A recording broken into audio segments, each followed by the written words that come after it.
अखिलेश यादव ने आरोप लगाया है कि जो राम मंदिर है उस पर जो चढ़ावा चढ़ता है उसमें से 7 करोड़ का घपला हुआ है, ऐसा उन्होंने दावा किया है। उत्तर प्रदेश के सियासत में इस वक्त एक नया बवंडर खड़ा हो गया है और इस बवंडर के केंद्र में है अयोध्या का भव्य राम मंदिर और वहां आने वाला करोड़ों का चढ़ावा। समाजवादी पार्टी के मुखिया और उत्तर प्रदेश के पूर्व मुख्यमंत्री अखिलेश यादव ने एक ऐसा ट्वीट किया जिसने पूरे देश की राजनीति में खलबली मचा दी है।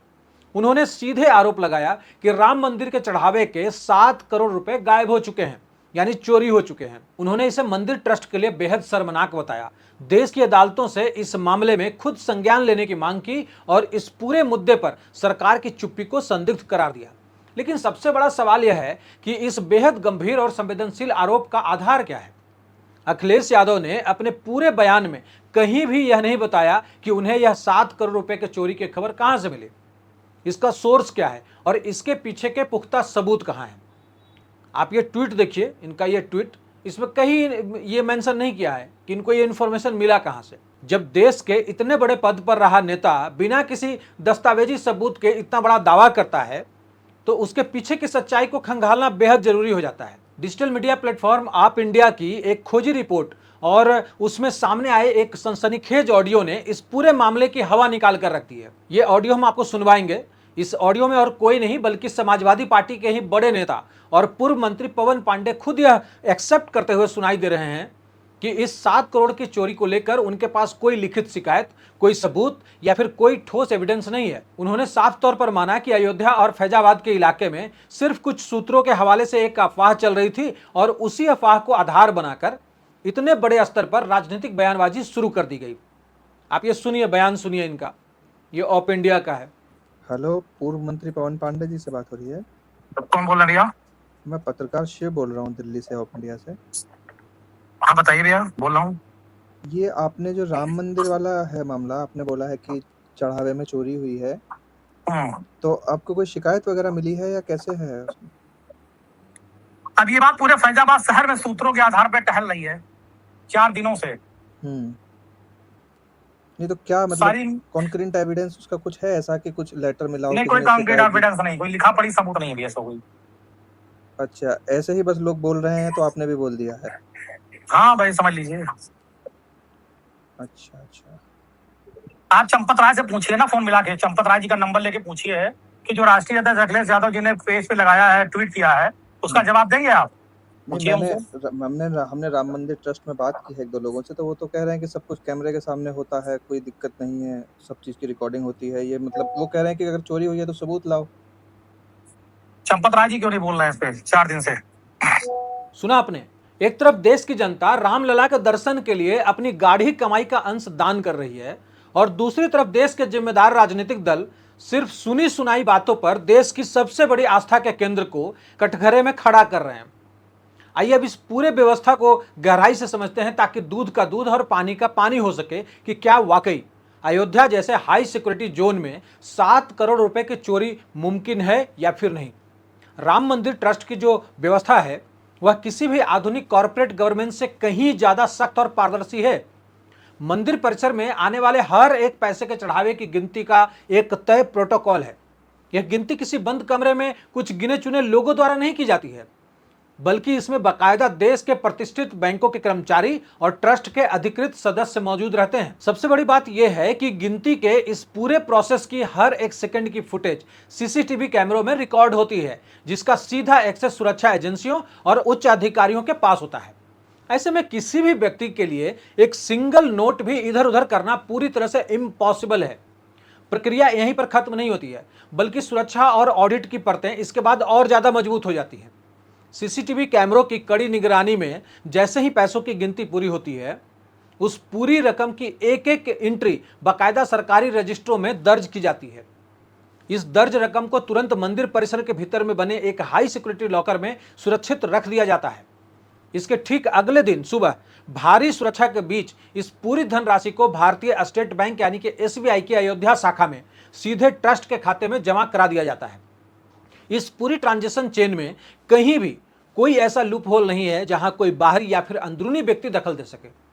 जो लोग इस पर सवाल उठा रहे हैं उन्हें शायद यह अंदाजा भी नहीं है कि यहाँ मैनुअल काम से ज्यादा टेक्नोलॉजी और सख्त नियमों का पहरा काम कर रहा है। अगर आपको लगता है कि सिर्फ बैंक की एंट्री ही इस व्यवस्था की आखिरी कड़ी है, तो आपको इस मंदिर के वित्तीय प्रबंधन के सबसे बड़े खुलासे को जानना चाहिए। राम मंदिर ट्रस्ट के पूरे खातों, आमदनी और खर्च का ऑडिट कोई साधारण मुनीम या फिर स्थानीय ऑडिटर नहीं करता है, बल्कि भारत की सबसे बड़ी और विश्वसनीय आईटी और कंसल्टेंसी कंपनियों में से एक टीसीएस यानी कि टाटा कंसल्टेंसी सर्विसेज की निगरानी में यह पूरा काम होता है। टीसीएस जैसी वैश्विक कंपनी का इन्वॉल्वमेंट यह सुनिश्चित करता है कि वित्तीय पारदर्शिता का स्तर अंतर्राष्ट्रीय मानकों के अनुरूप हो। अगर आंकड़ों की बात करें तो दिसंबर 2025 तक राम मंदिर में कुल 4575 करोड़ रुपए का चढ़ावा आया था।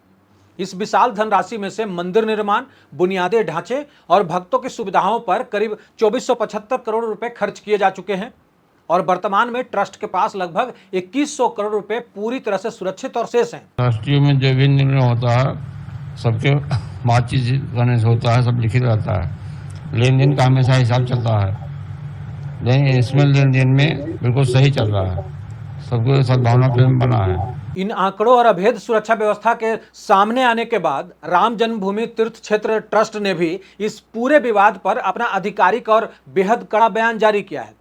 ट्रस्ट ने साफ शब्दों में कहा कि मंदिर की पूरी वित्तीय प्रक्रिया लिखित, कैमरों के सामने और अत्यंत पारदर्शी तरीके से संचालित होती है।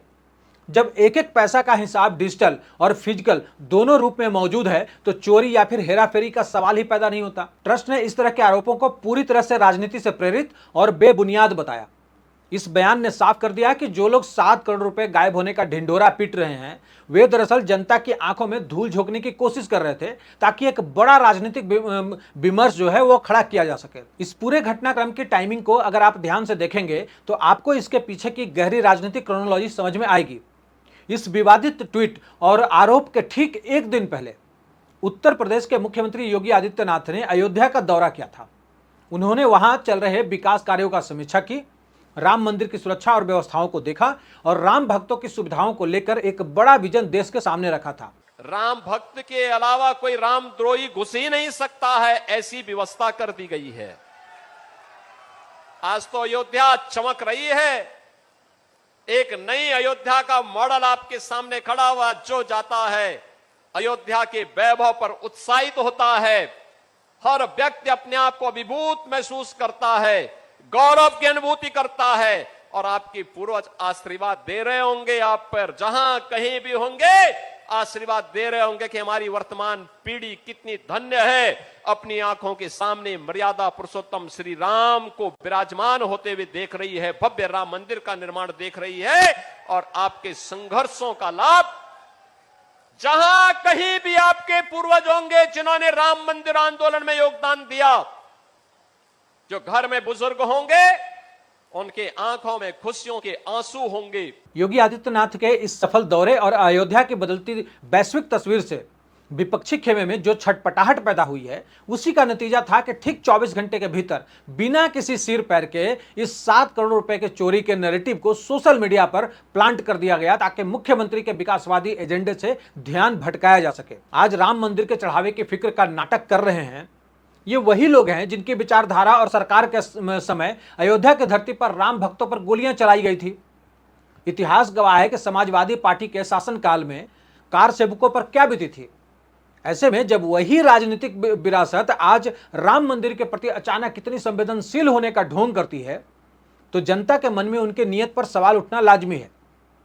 यह आस्था के प्रति समर्पण नहीं बल्कि खोई हुई राजनीतिक जो जमीन है उसे वापस पाने की एक हताश कोशिश नजर आती है। अगर हम निष्पक्ष होकर इस पूरे विवाद का विश्लेषण करें तो कानून और लोकतंत्र के बुनियादी सिद्धांतों के तहत अखिलेश यादव का यह कदम बेहद कमजोर साबित होता है।